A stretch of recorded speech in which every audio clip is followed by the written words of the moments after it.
Hello friends, welcome back to my channel. तो लेके मैं आ चुकी हूँ फिर से एक और न्यू गवर्नमेंट जॉब से रिलेटेड आपके लिए नोटिफिकेशन। तो चलिए वीडियो को स्टार्ट करते हैं विदाउट वेस्ट एनी टाइम। तो राजस्थान उच्च न्यायालय जोधपुर की तरफ से नोटिफिकेशन आउट हुआ है। इसमें जो पोस्ट है वो आपकी रहने वाली है। अभी डिटेल में जाते हैं, पहले पढ़ लेते हैं क्या क्या लिख रखा है। तो इसमें क्या है कि अंतर्गत राजस्थान के विविध सेवा समिति एवं स्थायी लोक अदालतों सहित में अशुल्क ग्रेड सेकंड के लिए आवेदन आमंत्रित किए गए। यानी कि पोस्ट कौन सी रहेगी आपकी? आशुलिपि ग्रेड सेकंड की इसमें पोस्ट है। निम्न रिक्त पदों पर सीधी भर्ती, नो एग्ज़ाम नो झंझट, सीधी भर्ती सॉरी। तो इसमें क्या है, इसमें क्या आपको 2 वर्ष की अवधि तक रुपये 23,700 रुपये आपको मिलेगा। मतलब यानी कि 2 साल तक आपको 23,700 रुपये फिक्स है कि आपको मिलेगा। फिर उसके बाद जब आप अच्छे से काम सीख जाएंगे तो आपको मिलेगा 33,800 से लेके 1,06,700 रुपये। तो खुश हो जाओ। चलिए इस नोटिफिकेशन को डिटेल में पढ़ते हैं। इसमें क्या आप सारे इंस्ट्रक्शंस अच्छे से पढ़ लें। और अगर आपको इनकी ऑफिशियल वेबसाइट का नाम नहीं पता है तो ये रही इनकी ऑफिशियल वेबसाइट। ऑनलाइन एप्लीकेशन में समस्त वांछित एवं सुसंगत सूचनाएं अवश्य अंकित करें। कोई सच सूचना गलत या अपूर्ण भरने पर आवेदक का आवेदन रद्द कर दिया जाएगा एवं परीक्षा में प्रवेश भी नहीं मिलेगा। तो इसमें क्या है, आपको जितने भी इंफॉर्मेशन है सारी बहुत अच्छे से भर देनी है, क्लियरली भर देनी है। कोई मिस्टेक आपसे नहीं होनी चाहिए। पीडीएफ पोर्ट्रेट हो गया। अब आ गए हम अपने असली रूप में। कौन सी पेज पे थे हम ये वाला पेज तो अभी क्लियर नहीं कर पाए थे। इसमें कुछ रिक्त पदों की संख्या यानी कि नंबर ऑफ वैकेंसीज कितनी है। तो जो इसमें आशुलिपि ग्रेड थर्ड की इसमें पोस्ट है, हिंदी और अंग्रेजी दोनों ही माध्यम से।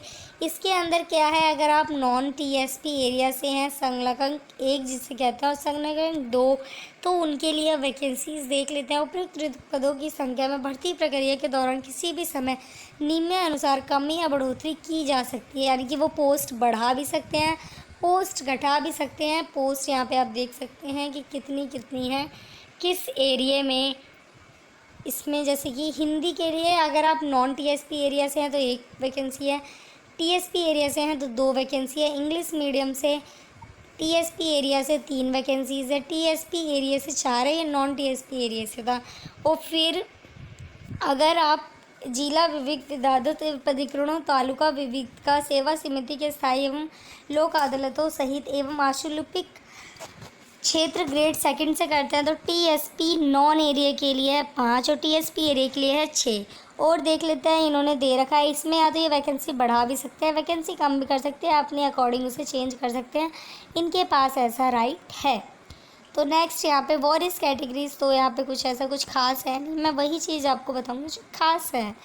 इसमें क्या है, महत्वपूर्ण सूचना एक बार देख लेते हैं। अभ्यर्थी को आवेदन करते समय जिला न्याय क्षेत्रों, जिलों के नाम में किन्हीं 5 जिला न्याय क्षेत्रों का प्राथमिकता अनुसार चयन करना होगा। यानी कि जब आप फॉर्म भरेंगे तो वहाँ पे आपको कम से कम 5 न्याय क्षेत्रों का नाम वहाँ पे भरना होगा।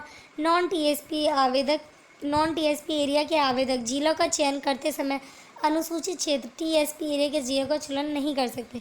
यानी कि अगर नॉन टीएसपी एरिया से आप हैं, मतलब उस क्षेत्र से हैं, तो आप टीएसपी एरिया वाले क्षेत्र का नहीं भर सकते हैं। ये एक इम्पॉर्टेंट बात थी। आप भर देते हैं एप्लीकेशन रिजेक्ट हो जाती, तो ये इम्पोर्टेंट चीज़ मैंने आपको बता दी। तो अब आप चैनल को सब्सक्राइब कर दो। चलो छोड़ो, मैं देखती हूँ। सफल अभ्यर्थियों की नियुक्ति हेतु अनुशंसा यथासंभव उनके द्वारा चयनित 5 जिला न्याय क्षेत्रों में से प्राथमिकता के अनुसार किसी एक जिला न्याय क्षेत्रों में की जाएगी। यानी कि उस 5 में से आपको 1 में कहीं पे काम हो जाएगा।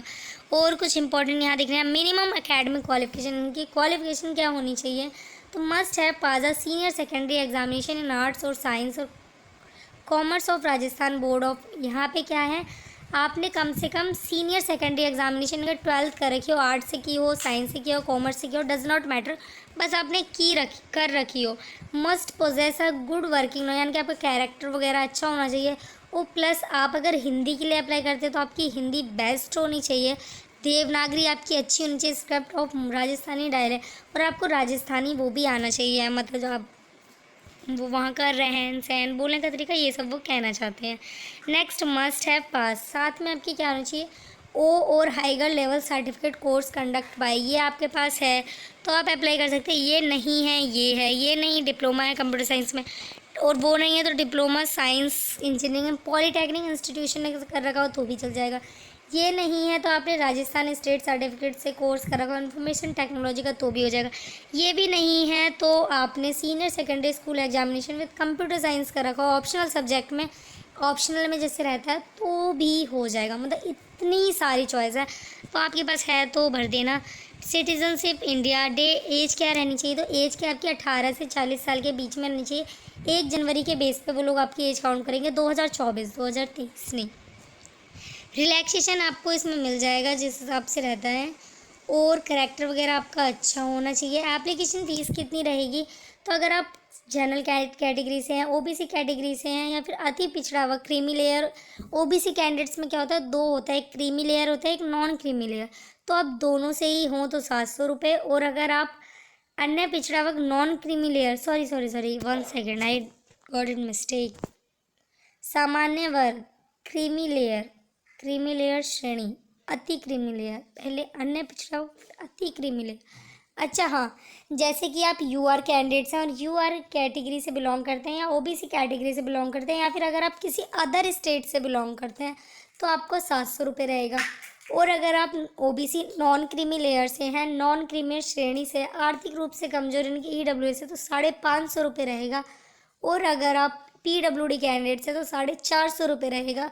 तो यहाँ पे एक चीज़ ये है इम्पोर्टेंट, जैसे कि आप यूपी में रहते हो और आप यहाँ पे एससी कैंडिडेट्स हो, और अगर आप राजस्थान में अप्लाई कर रहे हो, और अगर आप एक राजस्थान के एक सेकेंड, अगर आप यूपी में रह रहे हैं और आप एससी कैंडिडेट्स के लिए और आप इस फॉर्म के लिए अप्लाई करते हैं तो आपकी फ़ीस 700 रुपये ही लगेगी, क्योंकि आप अदर स्टेट से बिलोंग करते हैं तो आपको सेम मतलब जनरल कैंडिडेट्स के तौर पे आपको रखा जाएगा। और परीक्षा शुल्क की वापसी, तो परीक्षा शुल्क की वापसी संबंधित किसी दावे पर विचार नहीं किया जाएगा, ना ही परीक्षा शुल्क किसी अन्य परीक्षा हेतु आरक्षित किया जाएगा।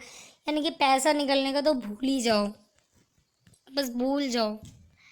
और इसमें बस यही थे हमारी आज की वीडियो। और अगर आपको इसका ये जानना है कि मतलब कि एग्ज़ाम पैटर्न वगैरह क्या रहता है तो आप मुझे कमेंट बॉक्स में बताना, मैं उसके लिए एक डिटेल वीडियो अपलोड कर दूँगी आपके लिए। Thank you.